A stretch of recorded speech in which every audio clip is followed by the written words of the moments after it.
நண்பர்களே, இன்னைக்கு உங்களை சந்திக்கிறது எனக்கு ரொம்ப சந்தோஷம். இந்த தளத்துக்கு நீங்க வந்ததுக்கு நன்றி. உங்களுக்காக ஆண்டவர் நிறைய விஷயங்கள வச்சிருக்கிறாருன்றத உங்ககிட்ட பகிர்ந்துக்க நான் விரும்புறேன். இன்னைக்கு உங்க கூட நான் பேச வேண்டிய விஷயத்துக்குள்ள போறதுக்கு முன்னாடி சில விஷயங்கள சொல்லிக்க விரும்புறேன். நீங்க ஜான் கிஃப்டா அப்படின்ற என்னோட Instagram, Facebook, YouTube மூலமா என்ன ஃபாலோ பண்ணி என்னோட பதிவுகளை நீங்க பெறலாம். தினமும் என்னோட பாட்காஸ்ட் நீங்க கேட்கலாம். ஆண்டவரோட கிருபையில அதெல்லாம் நல்ல கிரியை செய்து வர்றத நான் பார்க்கிறேன். நீங்களும் அதை தினமும் கேளுங்க. நிச்சயமா அது உங்களுக்கு ஒரு பெரிய ஆசீர்வாதமா இருக்கும்னு என்னால சொல்ல முடியும். ஜான் கிஃப்டா அப்படின்ற என்னோட யூடியூப் சேனலை தினமும் பார்க்க மறக்காதீங்க. Fuel for the soul with John கிஃப்டா அப்படின்ற இங்கிலீஷ் பாட்காஸ்டையும் நீங்க தினமும் கேட்கலாம். www.johngifta.com அப்படின்ற என்னோட வெப்சைட்லையும் இதெல்லாமே இருக்கும். எதிர்காலத்தை குறிச்ச பயம், கவலை, ஒரு கலக்கம், வாழ்க்கையில இதெல்லாம் எப்படி நடக்க போகுது இப்படின்னு இதை பத்தி சில மக்கள் தொடர்ந்து பயந்துகிட்டே இருக்காங்க. ஜான், இதெல்லாம் எப்படி நடக்க போகுதுன்னு எனக்கு தெரியல, எப்படி இதை நான் சமாளிக்க போறேன்னு தெரியல, எப்படி நான் இதை கையாள போறேன்னு தெரியல, என்னோட பொருளாதார நிலைமை ஆடிக்கிட்டு இருக்குது, என்னோட வேலை சூழ்நிலையும் ஒரு மாதிரி அலையில ஆடிக்கிட்டு இருக்கிற மாதிரி தான் இருக்குன்னு சொல்றாங்க. இது மட்டும் இல்ல, என்னோட உறவுகளும் சிதைஞ்சு போய் கிடக்குது, எல்லாம் எப்படி சரியாக போகுதுன்னு எனக்கு தெரியல. என் வாழ்க்கையில மட்டுமில்ல, உலகம் முழுசுமே பார்த்தா எங்க பார்த்தாலும் குழப்பமும் பிரச்சனையும் தான். ஒரு நிலையில்லாத தன்மை தானே இருக்குது, எதிர்மறையான விஷயங்கள் தானே நடக்குது. இதெல்லாம் எங்க போய் முடிய போகுதுன்னு தெரியல. இப்படி பேசுற, இப்படி பயப்படுற ஒரு ஆளா நீங்க? ஜான், எனக்கு பயமா இருக்கு, கவலையா இருக்குன்னு சொல்றீங்களா? ஒருவேளை நீங்க சரியான வேலையை தேடி ஆண்டவருக்காக காத்திருக்கலாம். ஒருவேளை வருமானத்திற்கான வேற வாய்ப்புகளை நீங்க தேடிக்கிட்டு இருக்கலாம். ஒரு மாற்றத்தை எதிர்பார்த்து காத்திருக்கலாம். உங்களோட தேவைகளை சந்திக்க போதுமான பணம் இல்லாம நீங்க போராடிக்கிட்டு இருக்கலாம். ஒருவேளை உங்களுக்கு வேலை இருந்தாலும் உங்களோட எண்ணம் எல்லாம், ஒரு வேலை போயிருச்சுன்னா, இந்த வேலை போயிருச்சுன்னா நான் என்ன ஆவேன், ஒரு எதிர்மறையான விஷயம் நடந்தா என்ன ஆகும், எல்லாமே நிலை இல்லாம தானே இருக்கு. சிலருக்கு திடீர்னு வேலை போயிருது, திடீர்னு அவங்களுக்கு நெருக்கமானவங்க உலகத்தை விட்டே போயிடுறாங்க, திடீர்னு ஏதாச்சும் இயற்கை சீற்றம் நடக்குது, எல்லா மக்களும் எல்லாத்தையும் இழந்து போயிடுறாங்க. இப்படியான ஒரு நிலையில்லாத தன்மையினால நீங்க ஒருவேளை அதிக பயத்தோட இருக்கலாம், ரொம்ப கவலைப்பட்டுட்டு இருக்கலாம், தூக்கமில்லாத இரவுகளை கடந்துட்டு இருக்கலாம். எப்படி என் வாழ்க்கையை நான் கொண்டு போக போறேன்னு தெரியலையேன்னு நீங்க யோசிக்கலாம். வேதத்திலிருந்து நான் உங்களுக்கு ரொம்ப வல்லமையான ஒரு விஷயத்த சொல்ல விரும்புறேன். இந்த வார்த்தைகள் உங்களுக்கு முன்னாடி போய் இயேசு நாமத்துல சொல்றேன், உங்களுக்கு ஆசீர்வாதமா நிச்சயமா இருக்கும். 1 ராஜாக்கள் 17ஆம் அதிகாரம் 2ஆம் வசனத்திலிருந்து 16ஆம் வசனங்கள் வரைக்கும் அந்த சத்தியம் அடங்கி இருக்கு. ஆண்டவர் எலியா தீர்க்கதரிசி கிட்ட பேசுறாரு. எலியா தீர்க்கதரிசி கிட்ட பேசின அதே ஆண்டவர் தான் உங்களுக்கும் எனக்குமான ஆண்டவரா இன்னைக்கு இருக்கிறார். பழைய ஏற்பாட்டு காலங்கள்ல அற்புதங்களை செஞ்ச அதே ஆண்டவர் இன்னைக்கும் அதே ஆண்டவரா நமக்கு இருக்கிறார். கடந்த காலங்கள்ல அற்புதங்களை செஞ்ச அதே ஆண்டவர், மாபெரும் வீரர் வீராங்கனை தீர்க்கதரிசிகளோட அப்போஸ்தலர்களோட ஆண்டவரோட பிள்ளைகளாகிய உங்களையும் நேசிக்கிறார். அந்த வல்லமையுள்ள ஆண்டவர் இன்னைக்கும் அதே வல்லமையோட இருக்கிறார். அந்த தேசத்துல ஒரு பஞ்சம் வந்துச்சு, நாடு முழுக்க ஒரே கலக்கம். இன்னைக்கு கூட உலகத்தின் பல பகுதிகளில் போர்கள் நடந்துட்டு இருக்கு. நிறைய நாடுகள்ல கொடுங்கோல் ஆட்சி நடந்துட்டு இருக்குது. ஒருவேளை சுதந்திர நாடுகள்னு சொல்லிக்கிட்டாலும் கூட நிறைய இடங்கள்ல கொடுங்கோல் ஆட்சி தான் நடக்குது, அடக்குமுறை இருக்குது. அதாவது பிரச்சனையே இல்லாத ஒரு இடம் இருக்கும், அங்க போங்கன்னு நான் சொல்ல வரல. வேதம் என்னங்க சொல்லுது? பிரச்சனையே இருக்காதுன்னு நான் சொல்லுது. ஏசு ரொம்ப தெளிவா சொல்லிட்டாரு இல்லையா? உலகத்துல உங்களுக்கு உபத்திரவம் உண்டு, நிச்சயமா நம்ம எல்லாரும் பிரச்சனைகள் எதிர்கொள்ளத்தான் செய்யணும்.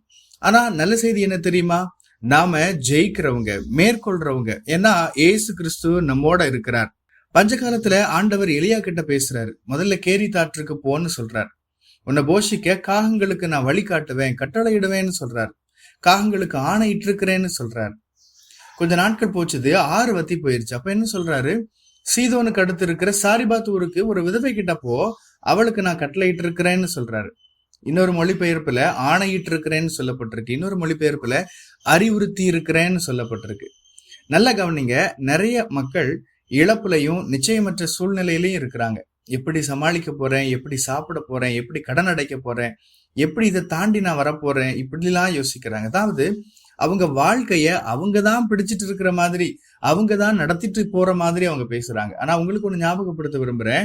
ஆண்டவர் சொல்றாரு, உன்னை போஷிக்க காகங்களுக்கு நான் கட்டளையிட்டு இருக்கிறேன், உன்னை போஷிக்க விதவைக்கு கட்டளையிட்டு இருக்கிறேன், ஆணையிட்டு இருக்கிறேன், அறிவுறுத்தி இருக்கிறேன் அப்படின்னு சொல்றாரு.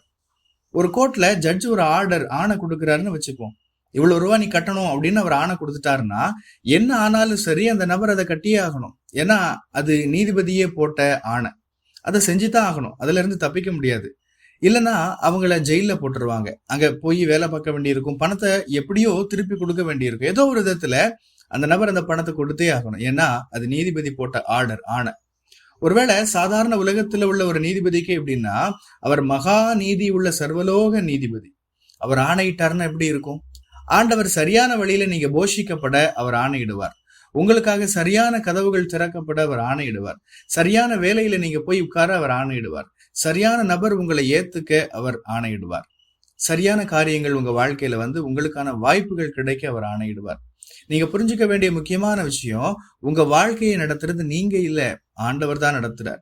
இதை நீங்க உங்க முழு மனசோட, முழு சிந்தையோட, முழு ஆத்மாவோட ஏத்துக்கிட்டீங்க, புரிஞ்சுக்கிட்டீங்கன்னா போதும். உங்களுக்கான தேவைய, உங்களுக்கான சாப்பாடு பத்தி நீங்க கவலைப்பட வேண்டியதில்லை. அதுக்காக சோம்பேறித்தனமா உட்கார்ந்துகிட்டு இருங்கன்னு சொல்ல வரல. மாறாக நீங்க அதை பத்தி கவலைப்பட்டுக்கிட்டே இருக்க வேண்டியதில்லைன்னு சொல்ல வர. ஏன்னா நம்ம ஆராதிக்கிற ஆண்டவர் சரியான நபர்கள் நம்முடைய வாழ்க்கைக்குள்ள வர்றதுக்கு அவர் கட்டளை இடுவார். வெளியில இருக்கிற மற்ற நபர்களுக்கு உங்க வாழ்க்கையில உங்க வாழ்க்கையில அவங்க மூலமா ஆசீர்வாதம் கொண்டு வர்றதுக்கு அவங்களுக்கு ஆண்டவர் கட்டளை இடுவார். நான் சொல்றது உங்களுக்கு புரியுதா? இது உங்க வாழ்க்கையில நிஜமாகட்டும், இது உங்களோட ஆவியில இறங்கட்டும். இதை நீ செய்யணும் அப்படின்னு ஒரு டீச்சர் தன்னோட மாணவருக்கு சொல்றாருன்னு வச்சுப்போம். அந்த குழந்தை அதை செஞ்சிருச்சான்னு அந்த டீச்சர் அதை பார்ப்பாங்க இல்லையா? அதை அவங்க ஃபாலோ பண்ணுவாங்க. செஞ்சியான்னு கேட்பாங்க, ஏன் செய்யலன்னு கேட்பாங்க, எப்படி செய்யணும்னு சொல்லி கொடுப்பாங்க. அறிவுறுத்துறதுன்ற வார்த்தையில என்னெல்லாம் அடங்கி இருக்குதுன்னு உங்களுக்கு புரியுதா? இப்படிதான் ஆண்டவரும் உங்களுக்காக அவர் கட்டளையிட்டதெல்லாம் நடந்துருச்சான்னு செக் பண்ணுவாரு. காகத்துக்கிட்ட கேட்பாரு, எலியாக்கு சாப்பாடு கொண்டு போனியா இல்லையா? அந்த சாரிபாத் விதவை கிட்ட எலியாக்கு சாப்பாடு கொடுன்னு நான் அவனை கட்டளை கொடுத்தேனே, கொடுத்தியான்னு கேட்பாரு. நான் என்ன சொல்ல வரேன்னு புரியுதா? ஆண்டவர் அப்படிப்பட்ட ஒரு கட்டளையை கொடுக்கிறாருன்னா எப்படி இருக்கும்? ராணுவத்துல உயர்ந்த இடத்துல இருக்கிற ஒரு அதிகாரி கட்டளை கொடுக்கிறாருன்னா கீழே இருக்கிறவங்க அதுக்கு கீழ்ப்படியணும் இல்லையா? அப்படித்தான் ஆண்டவர் உங்களை ஆசீர்வதிக்கும்படி சிலருக்கு கட்டளை கொடுப்பார். அப்படியான விஷயங்களை ஆண்டவர் ஒழுங்கு பண்றார். உங்களுக்காக சரியான வாய்ப்பு கதவுகள் திறக்கிறதுக்காக அவர் எல்லாம் ஒழுங்கு பண்றார். சரியான வேலை அல்லது தொழில் காரியங்கள் உங்களுக்கு நடக்கும்.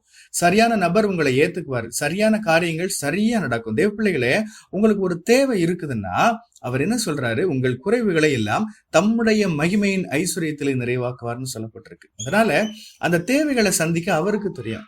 உங்களோட நோக்கங்களை நிறைவேற்ற அவருக்கு தெரியும். அவர் அதை நிச்சயமா செய்வார். பயத்தோட, கலக்கத்தோட, கவலையோட இருக்கிற ஒவ்வொருவருக்காக நான் ஜெபிக்கிறேன் ஆண்டவரே.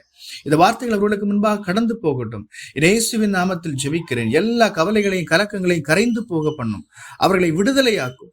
இயேசுவின் நாமத்தில் ஜெபிக்கிறேன். ஆமேன். கர்த்தர் உங்களை ஆசீர்வதிப்பாராக. உங்களுடைய பகுதிகளில் பிரசங்கிக்க என்னை அழைக்க நீங்க விரும்பினா டிஸ்கிரிப்ஷன்ல இருக்கிற இமெயில் மூலமா என்ன நீங்க தொடர்பு கொள்ளலாம். பிரியமானவங்களே, இந்த செய்தி மூலமா நீங்க உற்சாகம் அடைஞ்சிருப்பீங்க, ஆசீர்வதிக்கப்பட்டிருப்பீங்கன்னு விசுவாசிக்கிறேன்.